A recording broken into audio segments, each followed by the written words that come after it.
these snakes on my boat! The Sweet Life of Zack and Cody is one of my core memories, one of the best nostalgia factors of the 2000s. And even though we had The Sweet Life on deck, I'm gonna pretend like we had a complete awesome franchise here. Yeah, I know, we didn't, okay? I'm trying to just make it work for you.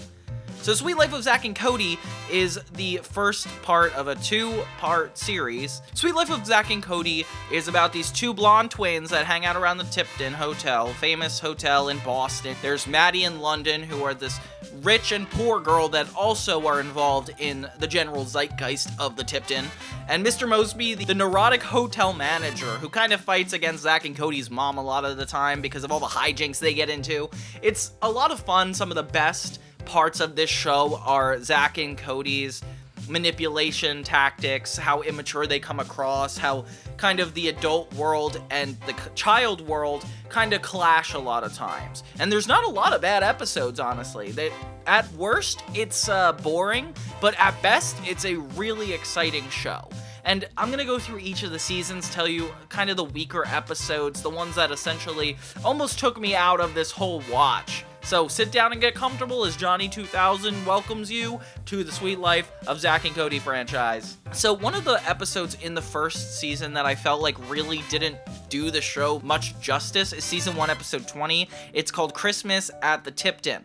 So this episode is a Christmas episode. Weird because I don't usually choose episodes that are supposed to be holiday themed, but there's just something about this specific one that kind of got a little bit boring. Basically, it's Christmas at the Tipton and Zack and Cody's dad shows up. There's a lot of conflict between the dad and Carrie, but it's one of the parts of the show that I do respect the most, like having the divorced parents, kind of diving into that world and the experience of Zack and Cody through that. That's something another Disney show didn't do a lot of. The episode very quickly is about a storm coming to the Tipton and nobody is able to come or go. So everybody's kind of trapped in the same place. A stuck episode. If you know me or seen other videos on my channel, I don't usually like stuck episodes. They're like usually bottle episodes. And this one particularly isn't super fun because it's not necessarily about Christmas, it's about the snowstorm. And a lot of the conflict centers around Zack and Cody trying to get their parents back together and Mr. Mosby and Arwen trying to keep the Tipton safe. Like, it's a lot of normal stuff that I feel like the show is known for and really good for. It's just this episode feels like there's way too much going on and none of the plots like interact in a way that's like meaningful to me. I feel like having something like Christmas themed, you kind of are set with that expectation that there's something exciting about to go down, but it just ends up them being in the lobby most of the episode. It's just a down point for the first season, a rare moment that I felt like this is not something I'm enjoying as much as the rest of the show. It's not to say that it's a really bad episode, it's just to say that one of the best seasons of television's it's kind of mid. Zack and Cody do have a lot of funny moments along with Maddie and London, which really keeps the show thriving. But it's really the focus on the parents that kind of bore me a little bit. You kind of know they're not going to be getting back together. It's like established pretty early, so seeing Zack and Cody try so hard to get them back together is almost sad because, you know, like the dad's flirting with other people that tipped in. It's not a great light. They get trapped in the elevator at one point though, which I find super interesting. I feel like if that was like the center point of the episode from the get-go, that would be necessary, not to become more about this couple at the Tipton that can't have their baby. Like, the real stakes almost overshadow the characters we know and love, and this special just doesn't really do it for me. It's not the worst episode, but it definitely doesn't represent it. If we had to choose an episode that wasn't Christmas related though, I would definitely say It's a Mad, Mad, Mad Hotel. This is season 1, episode 12. I didn't love this episode. I felt like it could have had like a great payoff if it was really about finding treasure that mattered. Let me backtrack. So this episode is about them finding out that there's treasure hidden within the hotel. So Zack, Cody, Maddie, and London, all the characters kind of get on board with the same idea that, like, if they find this treasure, their entire lives will change. It's a really entertaining premise, and seeing everybody's little moments of fantasy of what they would do if they got the treasure is priceless. One of the funniest concepts, but still, like I said, like, it's just because it's not as funny compared to the other episodes.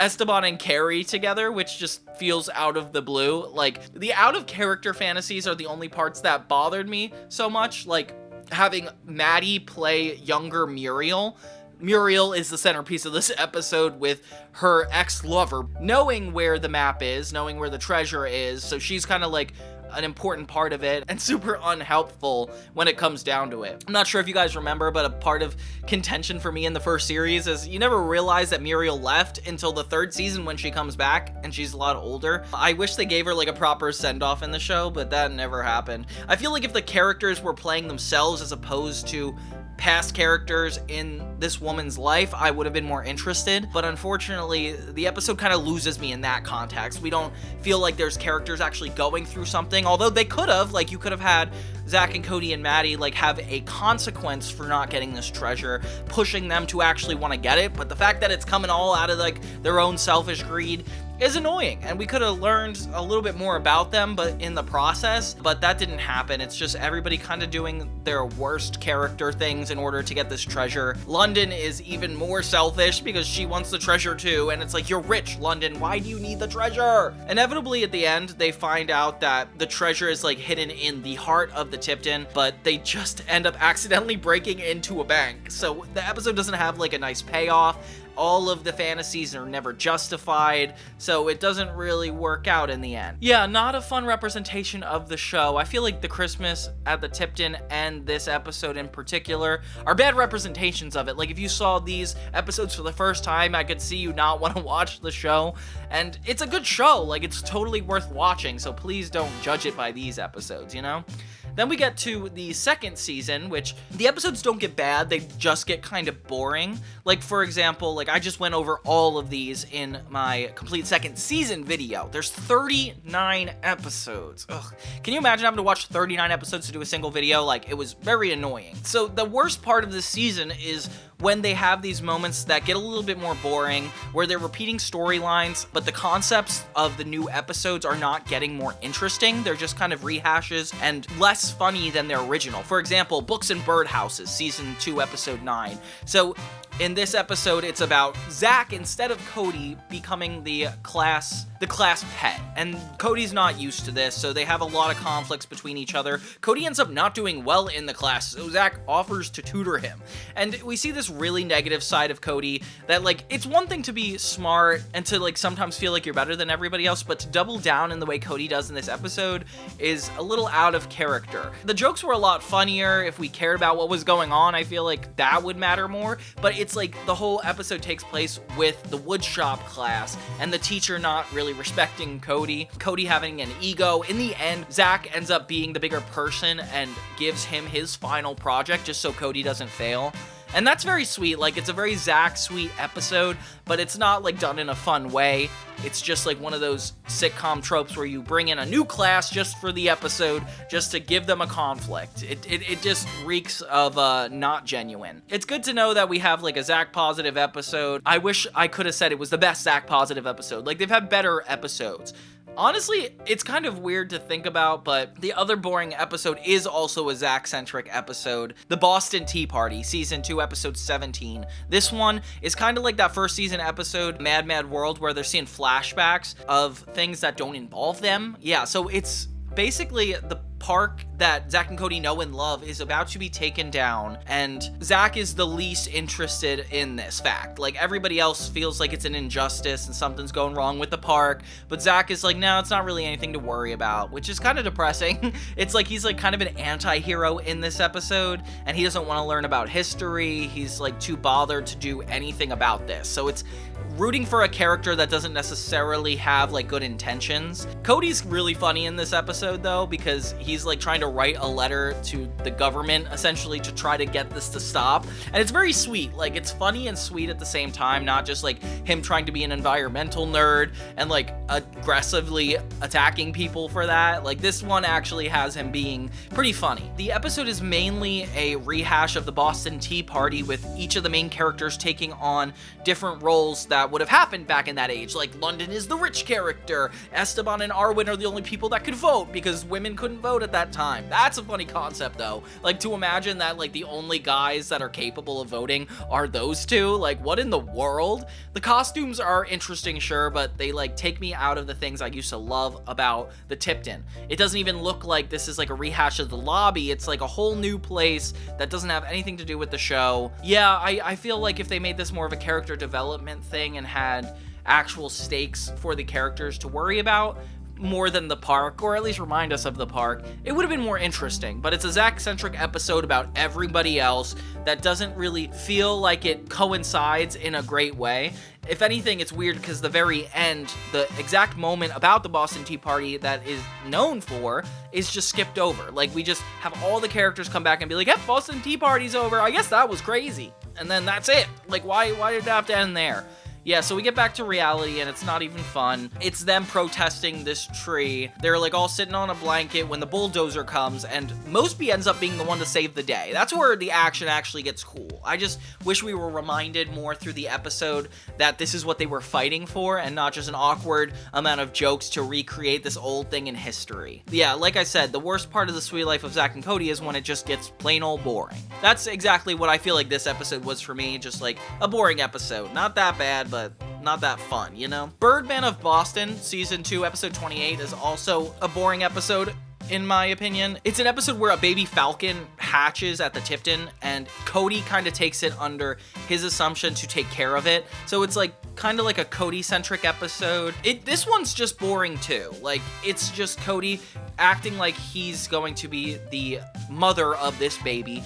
And I like that. I'm like, okay, cool, this is going to be hilarious, but they don't really do a lot of jokes about it. It becomes a lot more about advocacy again, with Maddie defending the rights of these animals and how the Boston Zoo isn't necessarily going to take care of them. But it's not like the writers are doing anything about it. It's not like there's like a message at the end. It's just the same exact premise as like the Boston Tea Party, like, Mosby's the villain, Zack and Cody are the ones trying to keep everything in order, but Zack is explicitly trying to turn this into a money deal. He tries to take videos of Cody having this bird, and it doesn't even lead to anything. So all around, this episode is also a bad representation. I feel like they could have had funnier arguments, Zack and Cody.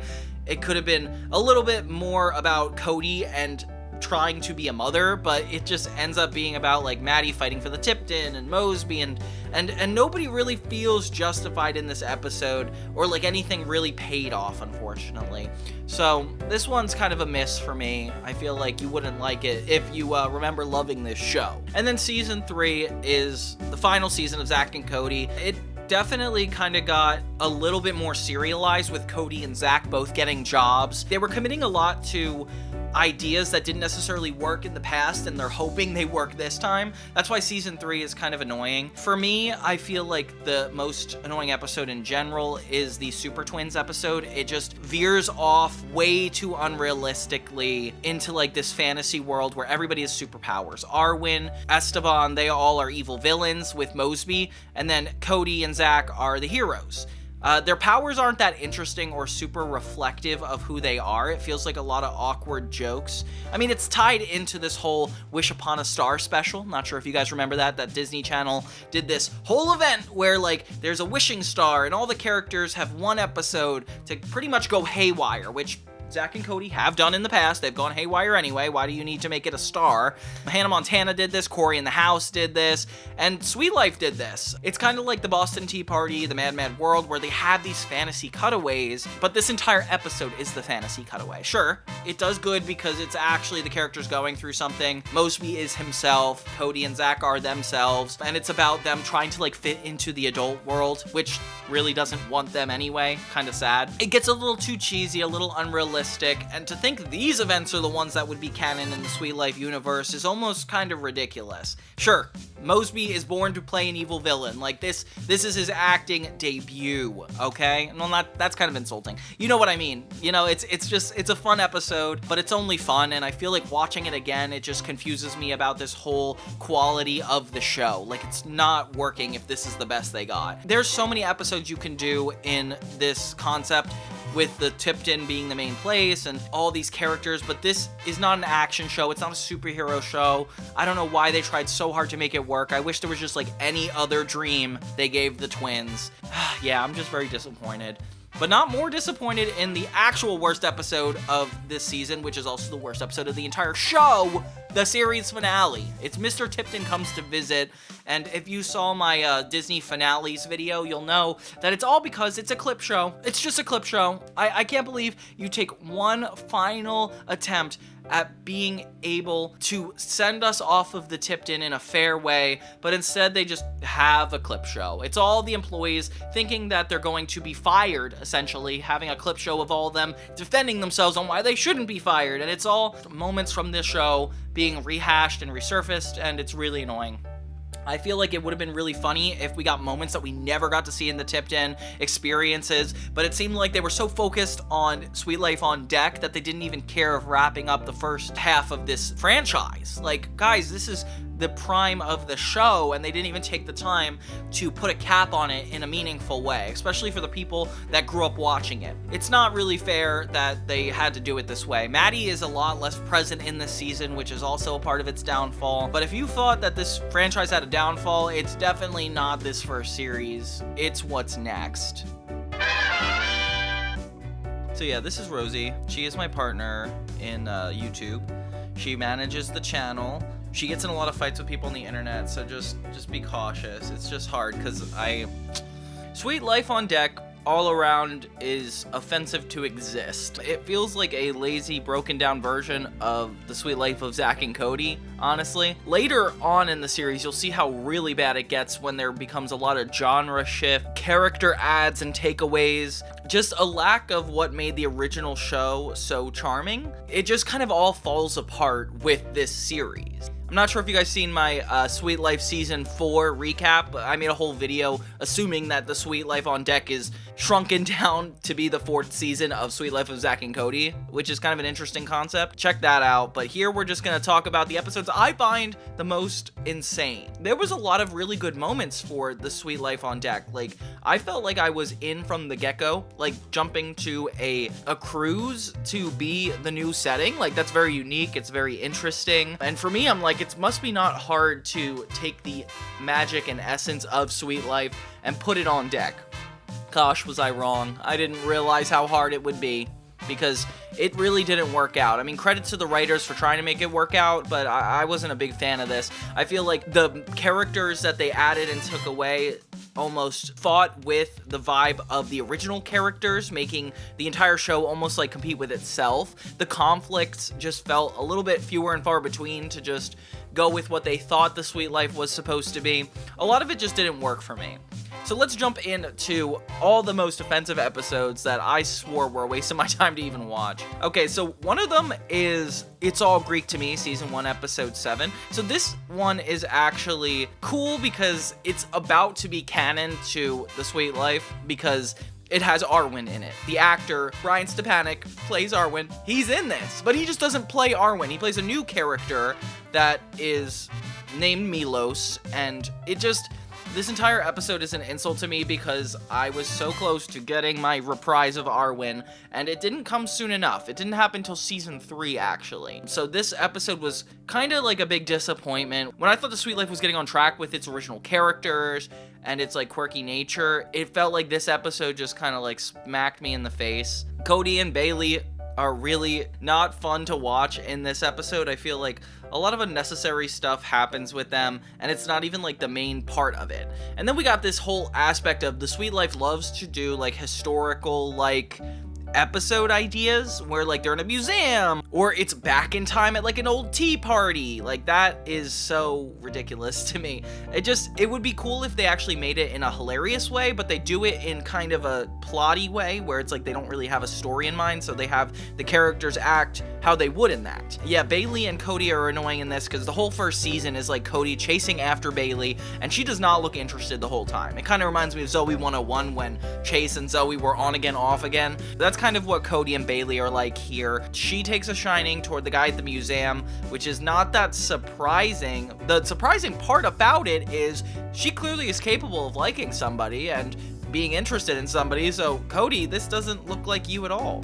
And she doesn't act this way toward you, so if I were you, I don't know why your relationship would work out ever. So then this becomes a new plot about Milos, essentially, this character we've never met and will never see again. It'd be one thing if we saw him again. He was a recurring character, but he's not. And he suggests that Cody gets her the souvenir replica of the amulet of Aphrodite. Already a Wizards of Waverly Place plot, if you ask me. Yeah, they find out it's the real amulet, chaos ensues, and it's too late. Bailey ends up wearing this thing. And, you know, Cody has to pretty much break it to her. It's just a bunch of crazy stuff going on, and I can't even believe this show even exists. Oh, and then there's like a B-plot of London having to do a speech, Mr. Mosby and Miss Tutwiler trying to guide her through it. It's cool to know that this is like when the relationships are established, like Miss Tutwiler is more so a parental figure like Mr. Mosby. It took him a while to get to this point, but it feels like it got solidified here, the chemistry between all of them. London having to not take this school on boat seriously is consistent. It makes her a hard to like character because she's just so defiant toward everything. It's one thing to be snotty and rich, but this is just like her just acting like a spoiled brat for the sake of being a spoiled brat. And it's funny to see Tutwiler and Mosby like be in this dream and be essentially the old Greek gods or whatever. It's a little too cheesy for reality. Like I said, it feels like a Wizards of Waverly Place thing. And Zack and Cody end up sneaking into this museum dressed as these white characters. Actually, the heist idea, like them sneaking in just to put it back, is kind of a funny concept. Getting the entire party be involved in this like huge dance party is funny, but all around kind of a waste of an episode. And we do get to see Arwen at the end, which is like kind of okay, but I really wish he could have reacted to any of the other cast members and not just himself at the other side of the webcam. Hello, Zoom? Yeah, but it's cool that he still has the Carrie mannequin, but all around, kind of a waste of an episode. I feel like I was really hoping for more. Okay, and then a really close follow-up to one of the worst episodes in the season is Splash and Trash. It's one of those concepts that they did in the original series where Cody gets like this huge environmental complex and he's like, I have to do everything for the sake of the environment, which only comes in the episode centered around it. Like, I feel like it's not following Cody through his day-to-day life until he feels like something gets really important about it. In this episode, he's kind of using the entire cruise against everybody to prove that nobody is following the rules of the environment, I guess. He creates this giant trash monster on the boat. He collects everybody's trash, puts it all together just to show them and prove a point. And this is like the 6th or 7th episode where Cody does something like this for the environment, and it's getting a little bit too intense. Like, it's one thing to not have Bailey be involved, and like usually that's his plot, but this time it's going back to the worst aspect of him from the original series. Like, we don't need to see this side of Cody all the time. You're on a boat. It feels like he's almost like hijacking it and making everybody uncomfortable just for the sake of uncomfortableness. Like, I'm all for helping the environment and preventing global warming, but this is essentially him torturing everybody the entire episode. I don't need to see it happen. And of course, the A plot is the main event. Zack believes that this girl he likes is a actual mermaid, a physical mermaid. Definitely something that would be in a Wizards of Waverly Place episode. I guess that's just the era that Disney thought would be funny, and since that was successful, maybe that's why they did it. But it is kind of ridiculous that Zack could genuinely believe this woman is a fish. Like, sure, there's a lot of misunderstandings. We've got a lot of funny moments of like Woody and Zack sneaking onto the sky deck at night. Like, you gotta like the heist stuff. I like it when Zack and Cody leans into that, whether it's the first series or this series. It gets a little too outlandish. This girl they essentially save onto the ship. Zack is just not worried about her mental well-being. He just wants to date her. And both Zack and Cody look like bad people in this episode. And this whole relationship with him and this girl feels very inauthentic. It feels like he desperately does not like want to be with her. And it's just because of the fact she's pretty. And he's just trying to make it work, and it's just a bunch of hints. The whole episode just has escalating hints that this girl might be a mermaid, and that's supposed to be the comedy of it all, but there's not a lot of jokes. It doesn't really come across as super funny, and it culminates in this giant fantasy where Zack imagines them being together, but he would have to live underwater. And that's not even funny either. It's like a funny concept, but in practicality, it just sounds like he's gonna have a loveless marriage if he's with her. I don't understand why we even had to dive into that. You didn't ask me. The first season of Sweet Life on Deck did not live up to the expectations, even if they kind of convinced me for like a couple minutes they did. We're gonna get into the next couple seasons, and this is where it just gets insulting. Season 2, Episode 6, Family Ties, is a really offensive Sweet Life on Deck episode, so it was almost impossible to not acknowledge this. It's called Family Ties, but Ties is spelled Thais. And yeah, it's essentially making fun of a whole culture in a nutshell. I've seen this covered in other YouTube videos, so I didn't want to get like super into it, but essentially the premise is London and Maddie are going to visit London's grandmother. She turns out not to be rich, but more on that in a moment. The whole B-plot is Cody walking around sad that Bailey's gone because they just started dating and I guess he's insecure, so he's making a bunch of video vlogs to talk to her in kind of like a Good Luck Charlie way, but if it weren't sweet or to anybody who cared. Yeah, so he's just going around the boat being pitiful this entire time, and here we have a London and Bailey episode essentially. And if this was funny as like a Maddie and London episode, I feel like this would have a lot more meaning. Like maybe the friendship would be a deeper connection, but it's just Bailey being by London's side as a bunch of hijinks happen, somebody for London to complain to, and essentially be culturally inappropriate toward. So yeah, London is visiting her grandmother, and it just happens to be her being the opposite of her morals completely. Like she lives out in the woods with this bamboo, and they make up a bunch of reasons for survival. It's kind of depressing though, because like London thinking that her grandmother would be super rich and not necessarily loving her after it makes me harder on her as a character. I feel like we had like intermittent moments where London has actually been like a good person or really cares for the people that aren't rich, but they seem to be doubling down on this episode and making her super apathetic to somebody who she considered her family. But she discovers that she's a farmer, and London screams in horror. It's so stupid though, because Cody's plotline culminates in everybody thinking that he had a girl dog. It's interesting because this episode actually mirrors Twins at the Tipton, that old episode from the original show where Zack ropes a reluctant Cody into a double date, and he's just like upset over his pet, and the girls end up falling for him. That's kind of what happens to him in this episode. But yeah, the offensiveness with London's expectations to her grandmother escalates as she ends up like in the mud, trying to clean herself off. Like, it's just her mocking her grandmother the whole time. And in this situation, it's almost like we're following London as it's a part of a culture we don't really understand. Like, we have preconceived notions about it. So when things get worse and worse for London, we start not feeling bad for her after a while, because we're like, okay, why couldn't she even like open her brain up for a second just to like care about her? I mean, in the end, they do have like this kumbaya moment where she comes to accept her grandmother for who she is and that she still loves her, but this woman never comes back. It never seems to matter in the long run. It's not like a huge step in London's character development. I really wish I got like a little more insight on Mr. Tipton throughout an episode like this, or even Mr. Mosby. Like, he could have provided a lot more insight. I feel like Mosby and London have a really good connection when they come together, you know, and I feel like we didn't even get that. But honestly, it's not as bad as this other one. There's an episode called Any Given Fantasy, Season 2, Episode 17, and this one crosses a line with me because it's about sports.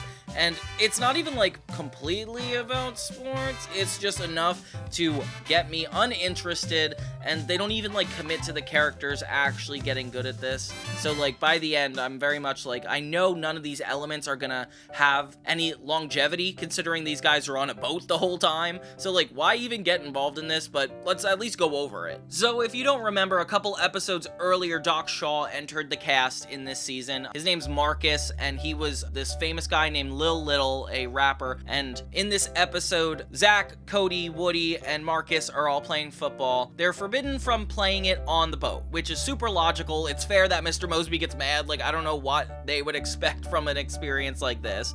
So the boys, except for Cody, start a fantasy football league, with the award being that trophy that they stole from Mosby. So London hears that all this is going on, and she's excited to choose the cute guys, which is crazy. There's no world where somebody this rich would be into something like this. I feel like it wouldn't make any sense. They don't want to include London, so it's kind of hard for her to jump in. She chooses Kurt Warner as her quarterback, and Zack is tricking her into trading him by saying that she could have Brad Pitt instead. And when Marcus finds that out, he attacks Zack and pretty much insults him. So it becomes like taking this fantasy football league to the next level.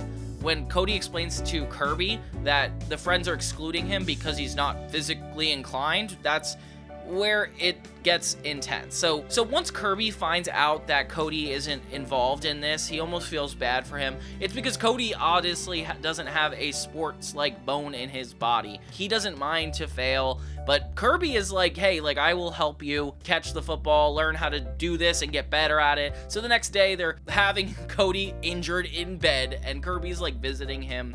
And Cody doesn't even think he should keep doing this until he realizes that he could use science to learn how to do it. And it's really not that interesting watching Cody learn how to play football using this method. London realizes she doesn't really know anything about football until the former Arizona Cardinals quarterback comes in. I don't even know why they had to have this guy be a part of it. It feels like they wrote this entire episode on just having this football player be a part of it, but he's not even like interesting enough to justify a whole episode being about this. I do not vouch for Cody to get good at this because I know he doesn't even like the sport.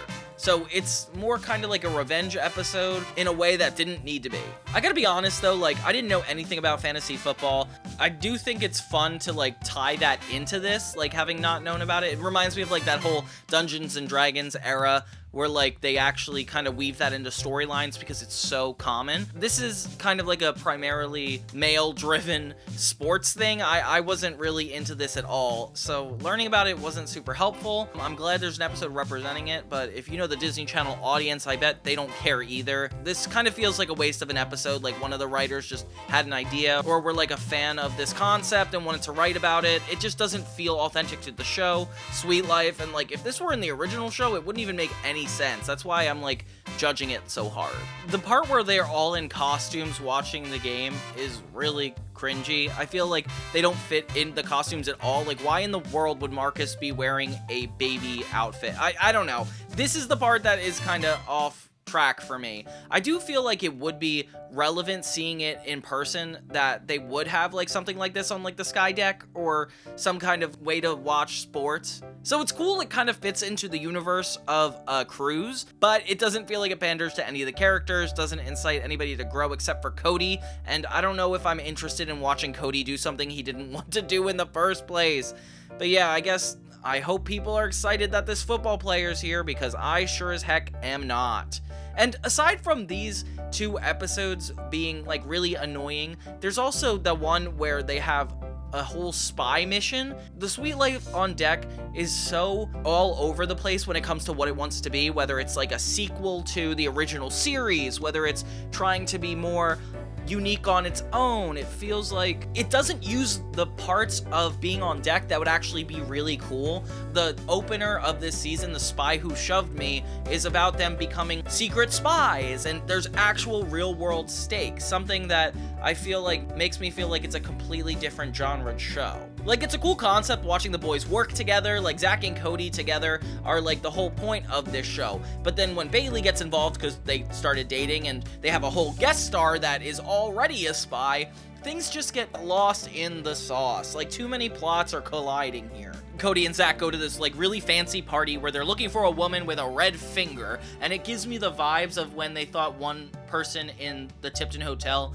was the hotel inspector. Like, that was a really cool episode when they were trying to get the whole kitchen together. But here it's with this really out of this world objective that doesn't even feel like it matters. An off-genre episode like this, I feel like these usually work pretty well. The Super Twins episode from the original Sweet Life that had them getting superpowers, and even though it was like a tinge unrealistic at first, I feel like it did have like its quirky moments. This took it a little bit too overboard. I feel like believing that they could actually be super spies is a little too much. I get accepted in Jimmy Neutron, but not in the Sweet Life on Deck. Sorry, guys. Honestly, guys, season 3 of Zack and Cody is a new level of bad that I didn't even know how to comprehend.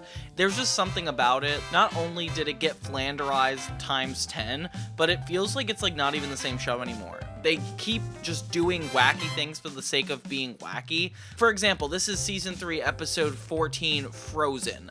And we got a couple of teenagers on a boat going to a sea school. So I don't know why we have an episode where they get locked in like Antarctica. And keep in mind, it's not even just like for a day. It's like they get stuck here for at least a week. Yeah, so I guess this ship is docking at Antarctica. Zack wanted to go snowmobiling, and Woody wanted to go to the South Sandwich Islands, even bringing a jar of mayonnaise this entire time, and he does not let this go, like, ever. So yeah, this doctor ends up being really weird. And the cheesiness of them snowmobiling is really unforgivable. Like, it's one thing to have a borderline wacky show, but like to go this overboard and think we're not like smarter than that, like, guys, come on. The Sweet Life franchise is starting to insult me at this point. In the B plot, it's about London and her Arturo Vitale, some kind of a designer, and Bailey accidentally convinces him to give up all of his work on designing. This actually affects London really bad, and she's having a hard time, and it's all coming out of like a selfish reason. At first, it's like, oh, this designer's finally taking care of himself, but then London literally staple guns him to one of the rooms until he can come up with a new design. And I'm like, that cannot be legal, London. You cannot do that. I mean, eventually it works. Like, he gets inspired and finally put something together, but if I were him, I would have called the police. I don't know why London and Bailey had to get up all in this guy's business when he's just trying to enjoy his cruise. It's kind of intense for no reason. So yeah, the entire episode serves as this like stuck type episode, something that they've done in Drake and Josh a lot, you know, like where they get on the side of the road or stuck in the tree house. The only difference between that and this is that's actually funny. These events aren't even interesting. After the scientist steals the kids' mobiles, leaves them out for dead in this Antarctica bunker, they just have to fend for themselves in the most non-entertaining ways ever. Zack and Cody go ice fishing and end up getting a bunch of plastic bags. Haha. Woody keeps joking about eating the boys alive, which is kind of real because they genuinely are stuck and possibly going to die. It feels like it's got all the high stakes but none of the fun. Kind of like that Lost at Sea special where they all get trapped on that island, but it's escalating and getting worse and not funnier. It's not improving. We don't know more about the characters. London ends up getting her way by the end of the episode with the fashion show still going on and her not being embarrassed. What was that really worth in the end? I don't know, something about the Sweet Life on Deck is just really starting to bother me at this point. There's also another episode in this season, and honestly, I could have gone over every third season episode with how bad these are. The next bad one, I would say, is called Snakes on a Boat. And this takes everything to the next level in the stupidest way possible. For one, this is one of the last episodes before Graduation on Deck, the series finale, so it should be like really good. It reminds me of that movie Snakes on a Plane, which is a very popular comedy movie from way back when, and this pretty much takes its concept and makes it more of like a survival type thing, with involving everybody on the boat as snakes keep coming out everywhere. It doesn't have anything to do with the characters. There's no arcs, development, anything worth mentioning, honestly. In fact, Cody's whole B plot is he wants to be funny. Like, Bailey says he's not funny, so while this whole snake endeavor thing is going on and they're filling up the entire boat, Cody is just trying to be a comedian. And I gotta admit, this is a funny concept, but it didn't really get that interesting at all during this whole time.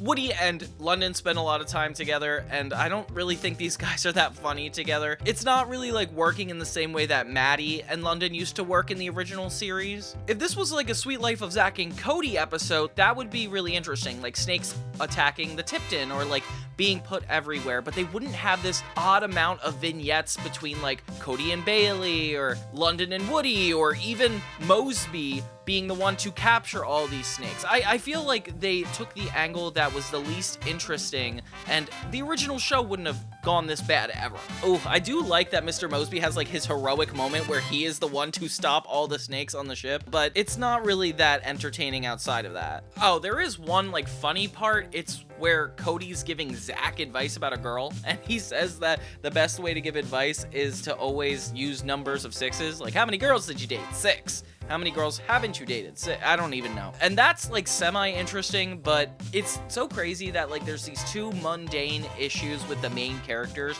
and yet an overarching plot of snakes getting all over the boat, in which none of the three kind of collide in a natural way. It just feels like an overdramatic plot and really boring dialogue throughout the entire episode.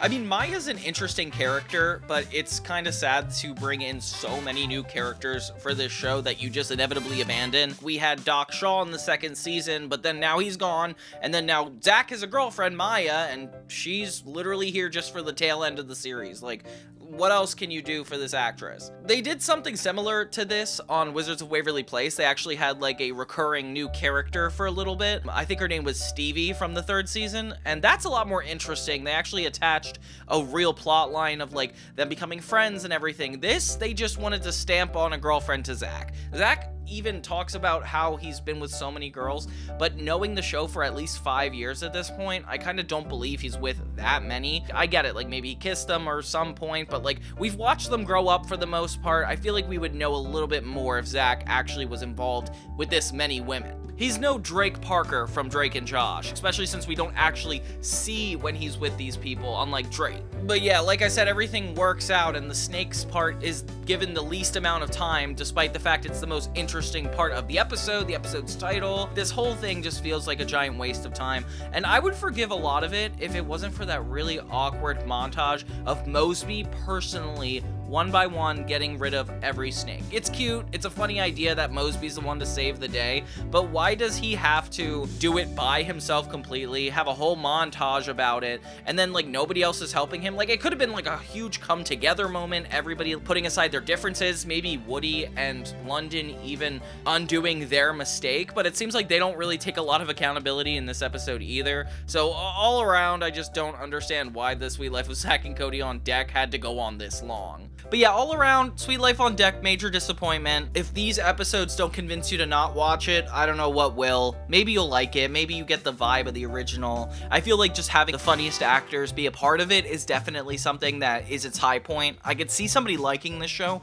but I can't see somebody being a major fan of it because of all the inconsistencies. It's almost like the more you know about the lore and what they've set up, the more adapt you are to fail when you're watching it, because it doesn't keep in contact with all the stuff it's set up before.